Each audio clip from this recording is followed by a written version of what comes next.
Hey Last Looks crew, my name is Jaime Leigh, a hairstylist who works in film and lives in LA. And today on this Minisode of the Last Looks podcast, I am talking to you about navigating professional ethics in the film industry as a hair and makeup artist. But before we jump into that, I want to remind you of our next live Q&A, where you get to ask hair and makeup designer Flora Moody the questions. Flora has worked on Star Wars films, she has been to Middle-earth a couple of times, and she's also visited the world of The Matrix. I have no doubt you are curious to know more. So grab your tickets, submit your questions, and use the discount code LASTLOOKSPOD, all one word, LASTLOOKSPOD, for your 40% discount. It's pretty sweet. Link is in the show notes, or you can always find anything Last Looks related on our website, last-looks.com. And don't forget, if you'd like to support the show, be sure to buy the podcast a coffee. Okay, let's get into this mini of episodes. Now, what does professional ethics actually mean? Professional ethics encompass a set of moral principles and standards that guide our conduct, ensuring that we uphold integrity, respect, and responsibility in all our interactions and decisions.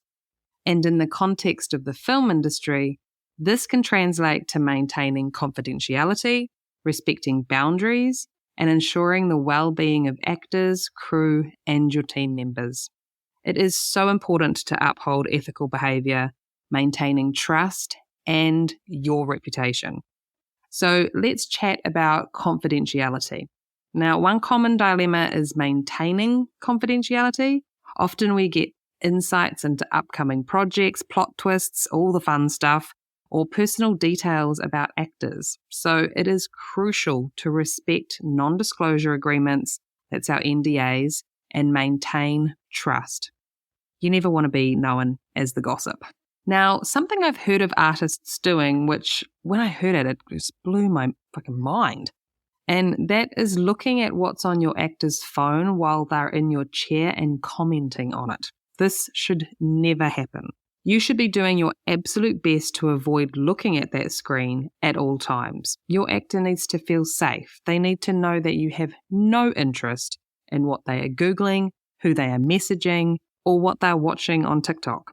That goes for phone calls as well. Do not listen, do not repeat, and do not comment. The only time you acknowledge any of this is if they ask you to look or listen. Now, what about consent and boundaries? Another challenge is navigating consent, especially when it comes to sensitive scenes or intricate makeup applications. Ensuring actors are comfortable and informed about the process is paramount.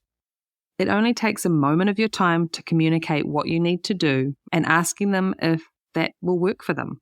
Letting them know you are open to discussing different ways if it will help them feel more comfortable. And just because they're an actor and do this stuff for a living doesn't mean they don't ever feel vulnerable or unsafe. So check in with them and make it easy for them to share with you how they are feeling. This goes for your team as well. If somebody doesn't feel comfortable doing something, you need to communicate and talk about it. Let's chat about respect and a little thing called social media. There is a pet peeve of mine, and I know some people think I'm being a little OTT, and that's okay, each to their own. But I would love to share with you why this is a pet peeve of mine and find it unprofessional, why I don't allow my teams to do it, and why I don't do it. And that is posting continuity photos on social media. Now, remember, the only reason a continuity photo is taken is so you can do your job. There is an unspoken agreement between you and your actors that when you are taking those photos, they are purely to be used for continuity purposes. That's it. I get it. The job finished, it finally comes out, and you want to share your work. You're proud of the work and what you achieved. But I want you to think about ways you can do this without breaking the trust with your actors and conduct yourself in a professional manner. So, ways you can do this. Once you've taken the images, you can ask your actor if you have their consent to share on social media once the project is released. Don't do this in a pressuring way, but you can always offer for them to pick the photos they like. And who knows, they may want to retake the images with that in mind and give you better pictures. Or If you still have contact with them after the project has finished shooting, reach out and ask. I guarantee they will appreciate it. The other way is to not use continuity photos from set or in the trailer of your actors at all, but instead use what the studio has released online already, or even grab screenshots from the trailer or footage that's available. You can get some pretty great images this way, and it's obvious they are not from your continuity stash. So I also strongly suggest when you do post the photos that you write somewhere in your caption that you have the actor's consent to share the images.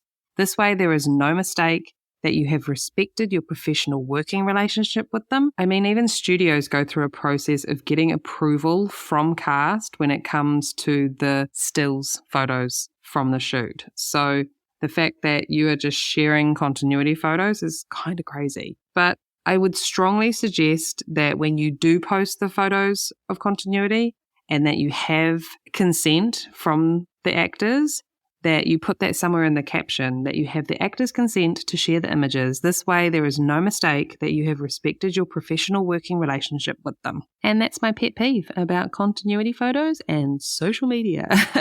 Let's move on to another point when talking about respect. The film industry wields immense influence shaping perceptions and narratives globally, right? As artists, our creations reflect society's diversity. So embracing inclusivity ensures representation, celebrating various cultures, identities, and experiences. It's not just about aesthetics, it's about acknowledging and honoring every individual's unique story and heritage. So education is vital. Just be sure to familiarize yourself with diverse beauty standards, cultural practices, and historical contexts. Collaborate with artists from different backgrounds, embracing their expertise and insights. And prioritize products and techniques that cater to all skin tones and hair types.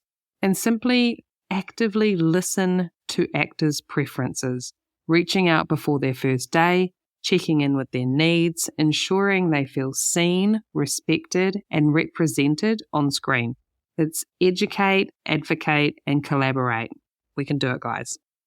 Now, communication runs through all of this, every single point that I'll be talking about in this little minisode.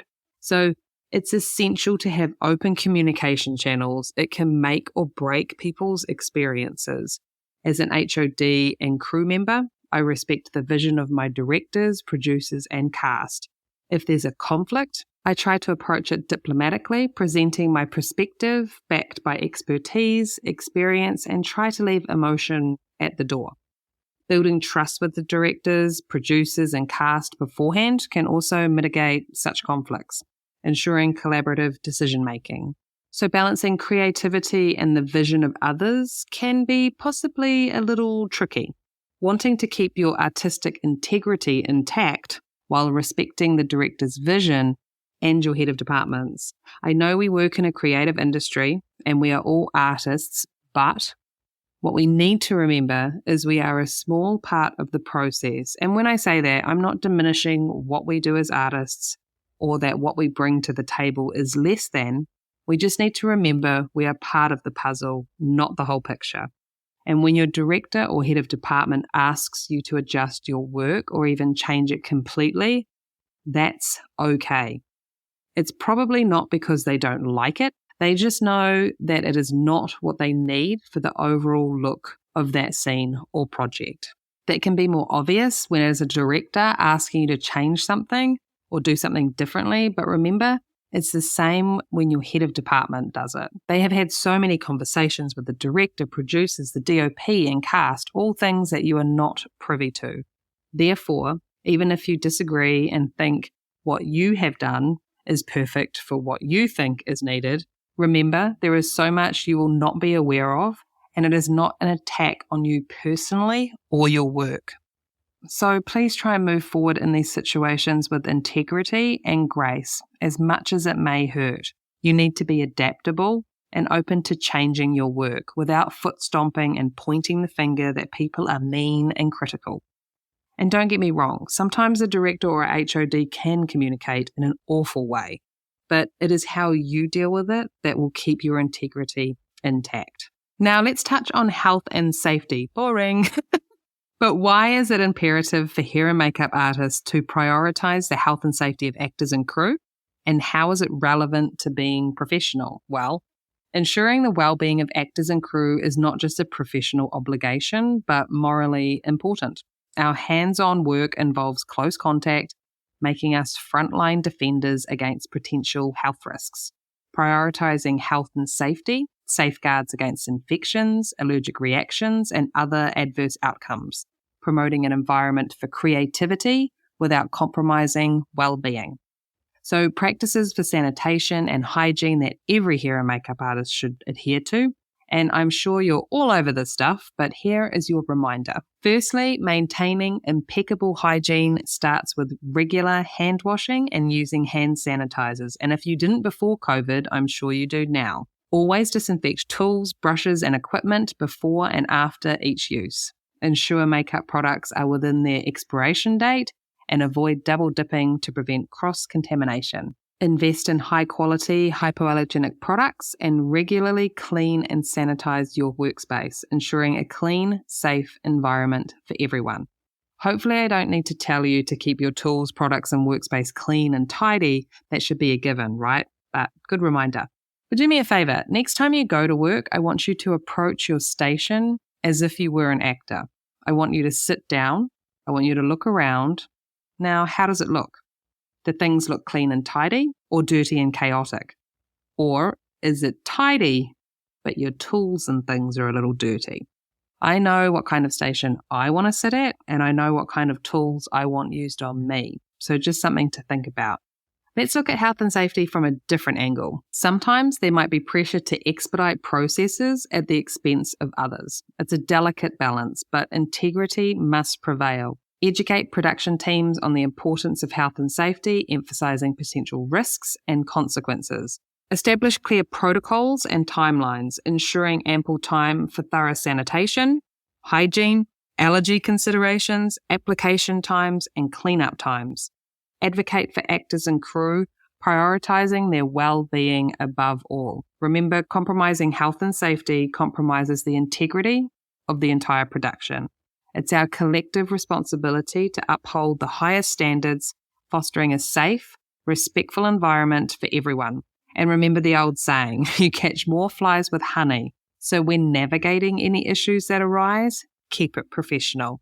And guys, there are some other things like being punctual, putting your best foot forward, being polite, a team player, and generally not being an arsehole. But honestly, if you need reminding about these simple everyday things, then I may not be able to help you. These should be a natural default and common sense. So with that in mind, my advice is to prioritize integrity above all. Your reputation as an artist is built on trust, respect, and professionalism. Always prioritize the well-being and comfort of those around you, uphold confidentiality, and continually educate yourself. Remember, ethical dilemmas will arise, but with strong principles and clear communication, you can navigate them with grace and integrity. Okay, Last Looks crew, I hope this was helpful and I have given you a little something to consider on your next project. Just because you're on a film set doesn't mean you shouldn't be conducting yourself in a professional manner. So with that, I say chat you later and see you on the flip side. That's a wrap on me, Jaime Leigh.